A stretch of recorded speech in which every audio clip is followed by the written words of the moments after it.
My father died hourly. He died daily.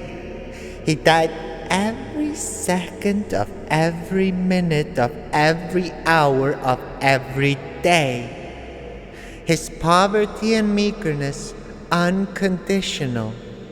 A professional fuck-up known to act without intention, neutralized by rigid neurological scrambling. Days bound by a code of limited knowledge spent seeking a familiar equilibrium by mitigating painful affection and indulging in tedious suffering, posited as an advantageous proximity to virtue, like how a gravedigger might try and suck salvation from consecrated soil. My future instructions were poor.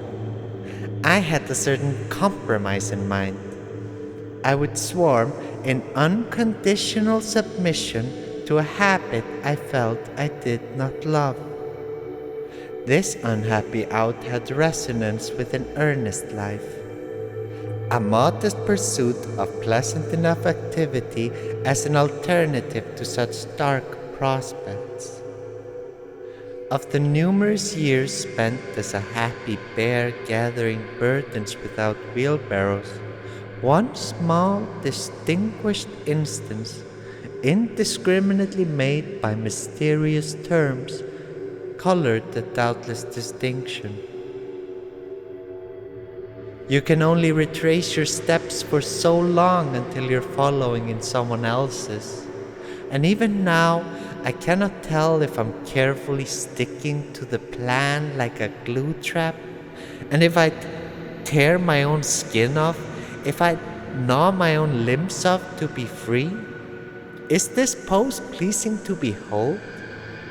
How old am I in this mirror? How old am I in this precious moment? This hunger is learned. My father told me to do nothing is useless if it's earned. This hunger is learned. Rummaging my usual spot one night, an all too determined alarm rung through adrenaline's trusty abdomen entrance.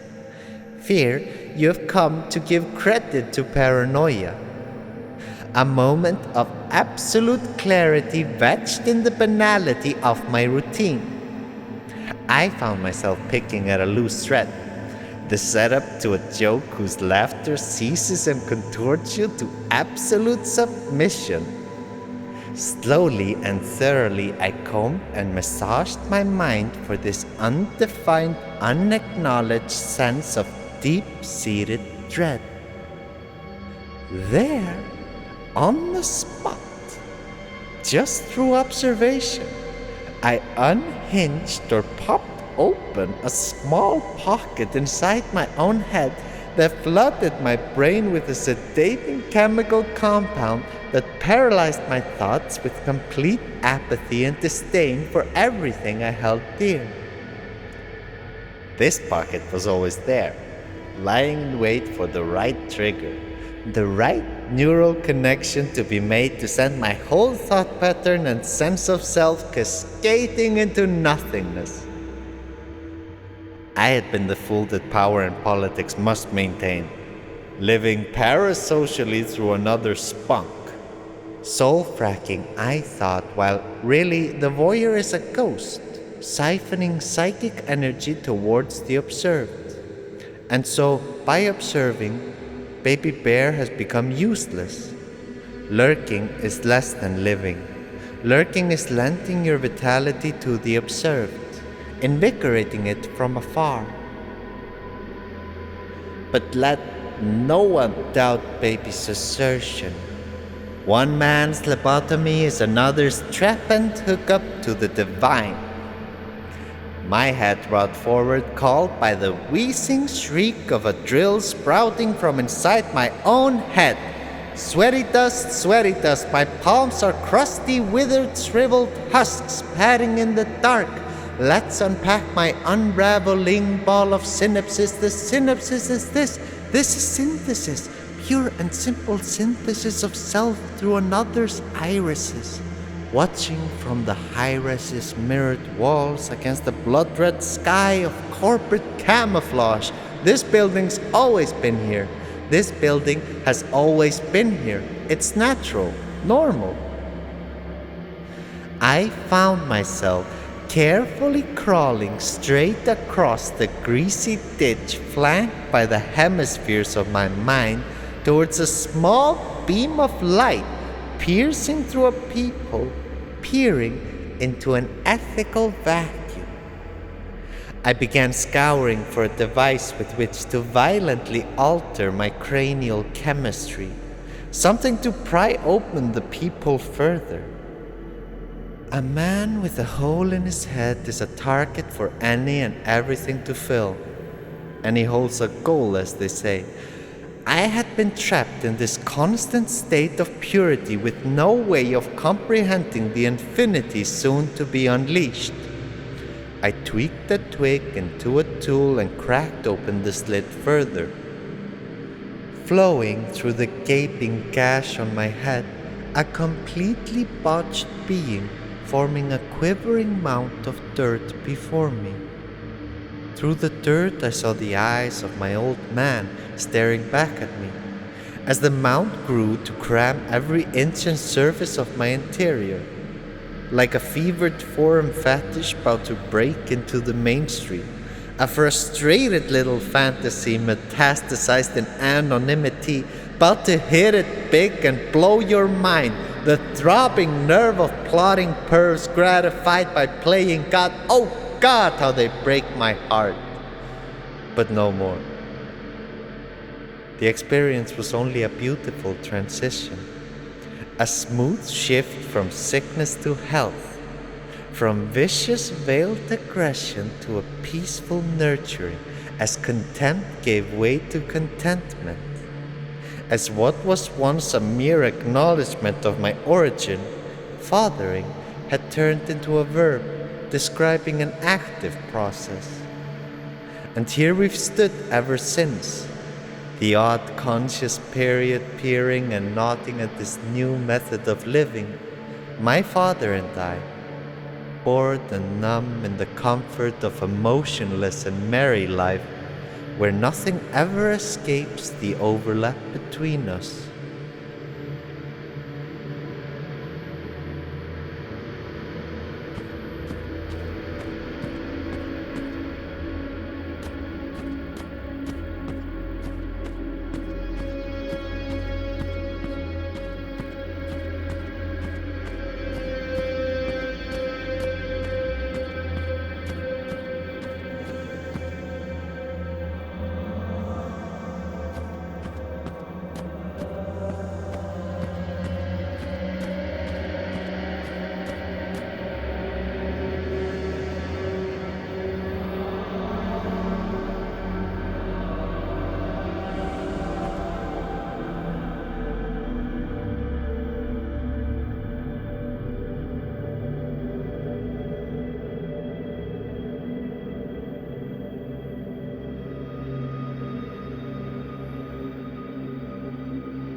Of course, my thoughts have piled up as new decades swallow the old ones.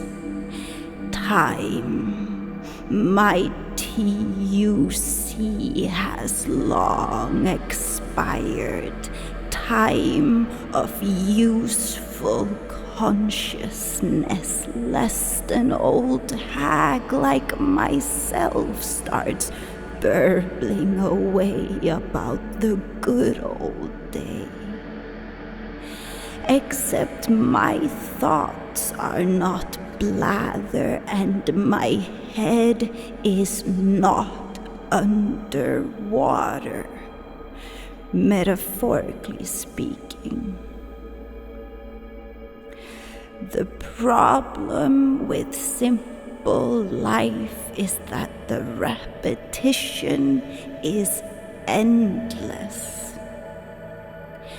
I used to think that was merely a saying, until I became a woman deprived of her last breath. I've long lost sense of when exactly I was told to get a grip of myself. I just know I dutifully did. With prolonged exposure to water, I brought forth wrinkles, water aging. Pruny fingers improved my traction. I got a grasp. I don't gasp anymore, and child, do I miss it. For if I can't gasp, I can't gossip, faulty fauces. I can't convey it even just to unsay it.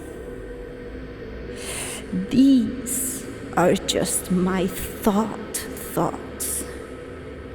And despite my multitudes of openings, they have no way out. Even the smallest thought, like, is it the 26th or the 27th, which hypothetically could trickle out? The water, in the name of providing support, stuffs it back in. I'm full.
Once upon a time, nightmares came our daytime television.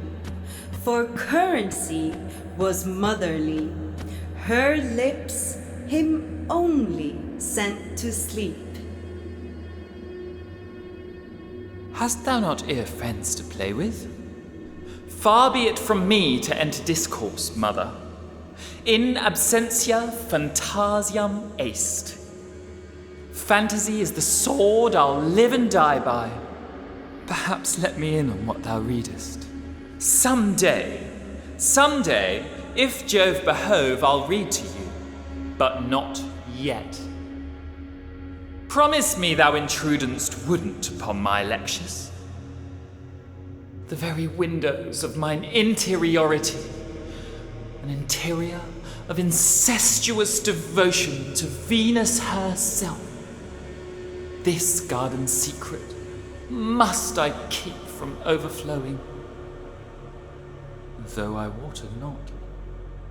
Why, son, dost thou make pretense, and insist on our mock Elizabethan modes of address to one another, so retrograde to mine ears?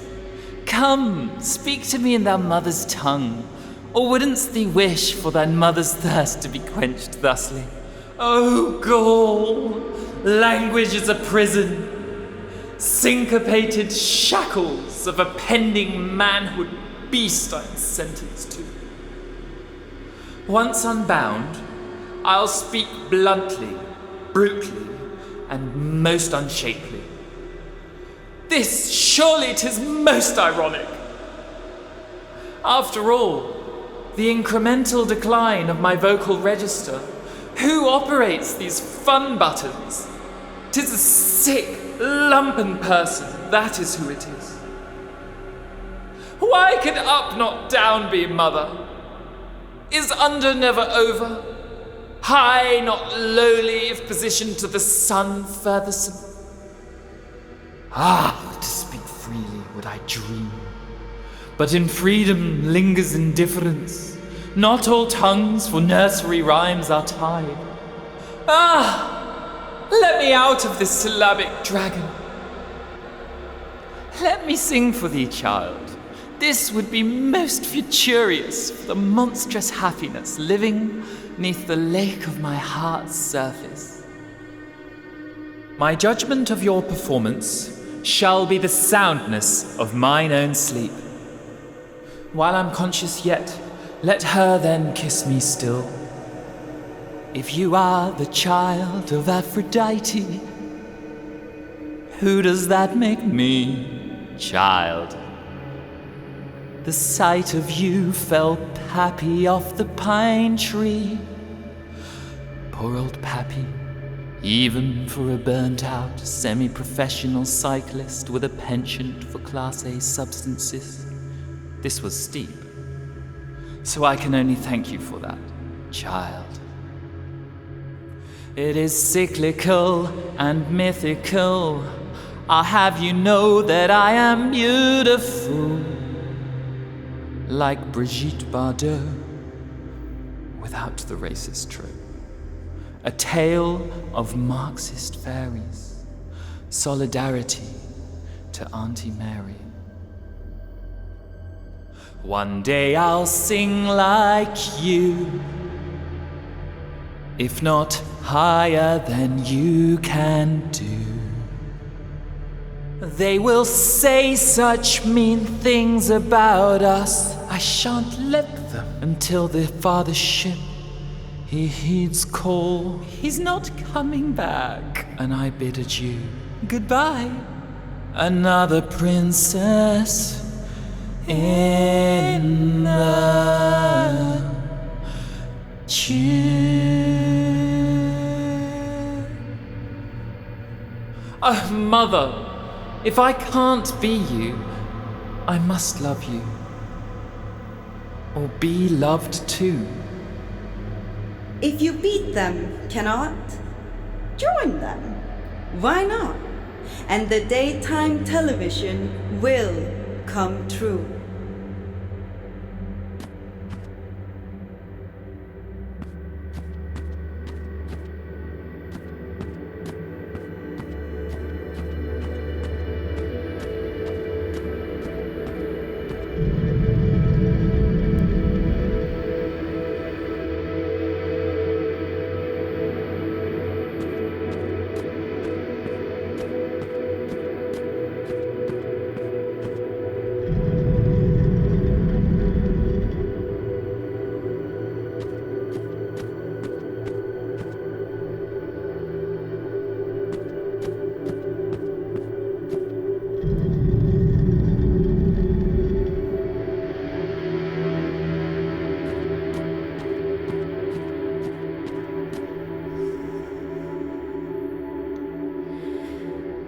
Even if I could indulge, abreaction wouldn't solve my problems.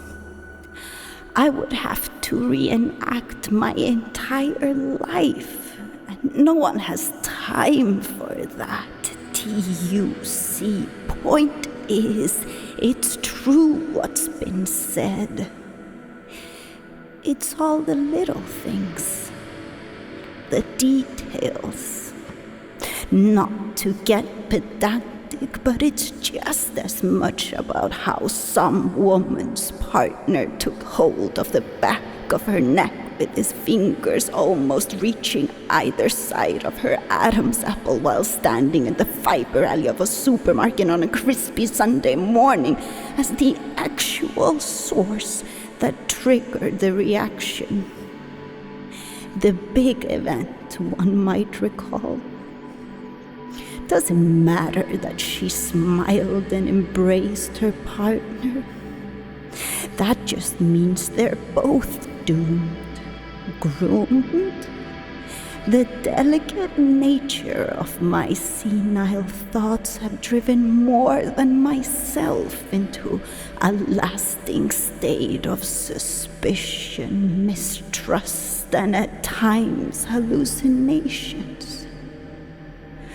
Was he seriously strangling her over cereal? Forget about the fountain of youth. I'm here because of science. And science gave me slender, tufted processes with a highly folded surface. No need for ecological indicators for the likes of me. We endure everywhere.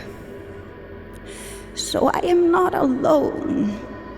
And yet, the unutterable loneliness of never being heard is just bearable enough to not stop living.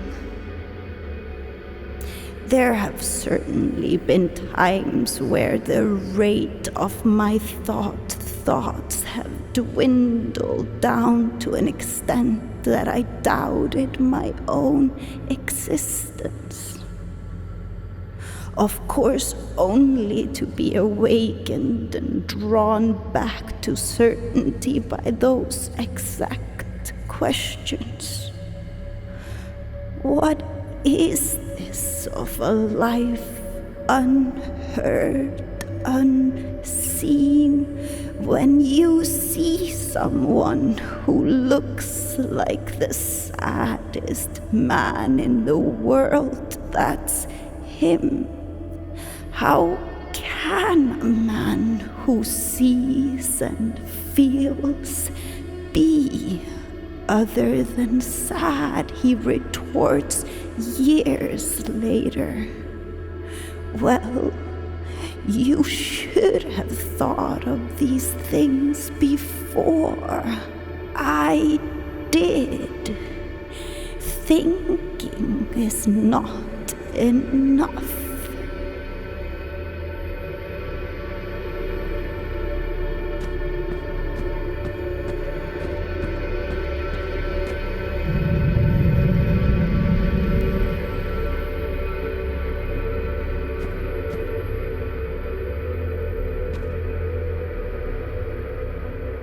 I am blasé and 2 years old.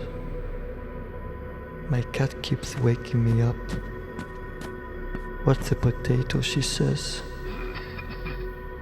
In an aberrant manner, I whisper in response in her ear, "What makes you desire my nipple?" Crawling around my cat aka baby's body, an unruly clamor exudes from my body. "Baby, please gnaw on my other nipple, 'cause I prefer hummus over fries." Laying in a full bathtub, I devote myself to feeling the soapy water, thinking to myself, why can't I distinguish the soap's contribution to my overall sensorial experience? I think a philosopher once said, "Drowning is learning." But wouldn't we regard drowning as an act of communal failure, considering I never accredit failure to a solitary body? Drowning is learning, the philosopher repeats. Standing with my muscular, white, swimming teacher dude on the rubber stern of the boat, he instructs me, "Watch me and do as I do, understood?" A self-taught disgust infiltrates the layers of my body, which actualizes in a conscious impulse to jump into the sea. I gesture to my partner, whereupon they advance towards me, squat and rip in a single motion of their wrist the diaper that hugs my waist. The sea is a problem, you see. The sea's universal problem is that of differential relations between dynamically interacting water molecules.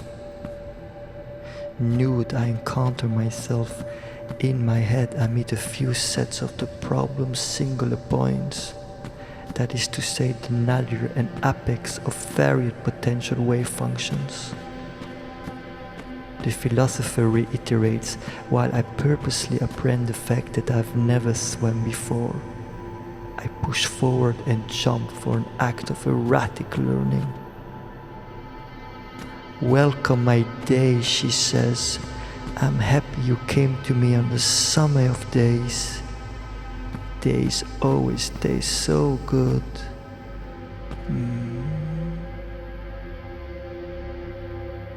My cat Akka baby soaked Indian chickpeas overnight. She then added the chickpeas to a medium-sized heavy cooking pot and brought it to a boil for about 2 hours. Once ready, she gave them a quick 20-minute simmer in plenty of water, at which point she began peeling the peas one by one, utilizing her razor-sharp middle claw. I do not have to tell you that the implications of baby's hummus for tonight scared me stiff. She invites me to take a seat on the infamous rimming chair. "Dear, have you ever done this before?" she asks.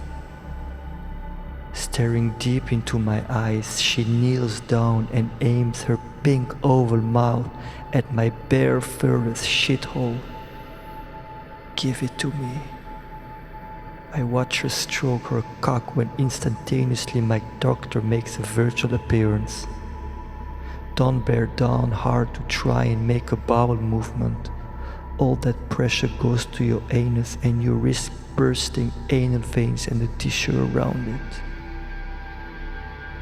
I make a huge bending effort to witness from close the pouring shit coming out of my hole. The silky brown creature glides right through the gateway into her mouth. But, excuse me, my enthusiasm makes me get ahead of myself. Study requires continuous attentiveness for the whole ecology in operation. Through contact with the shit then, the singular points which are incarnate in her mouth and her body at large are conjoined with the singular points embodied in the shit, and the complex of the singular points belonging to her and shit together form a problematic field.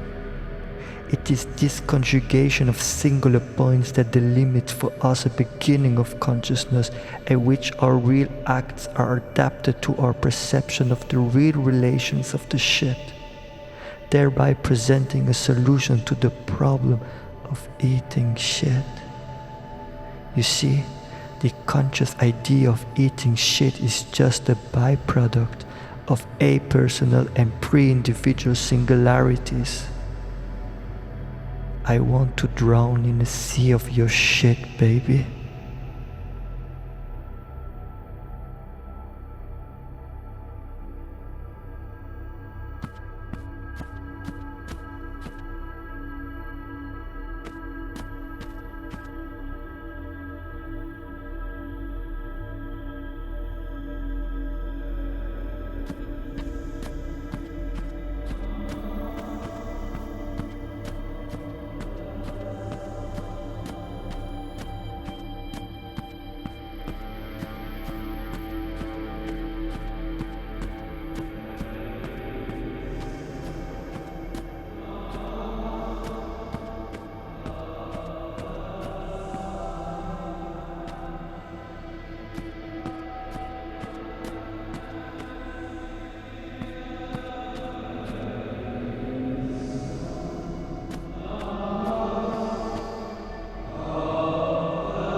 What could I have said? What could I have done to have prevented my own piece of work in flesh and blood to die before I even aged remotely? Have you got a clue as to what I could do to make it otherwise? Just a touch of blush round the cheeks to make him flustered, mascara round the eyes, how water falls, lip liner, purple hues, and hazel-colored dimples. The transformation of a sun, 'tis not a death, 'tis a gun that forfeits happiness. So if your son is looking north-northwest, let him dress him up in dress, hide him, teach him etiquette, and let him not be fetched, as now the flower is the symbol of his wound.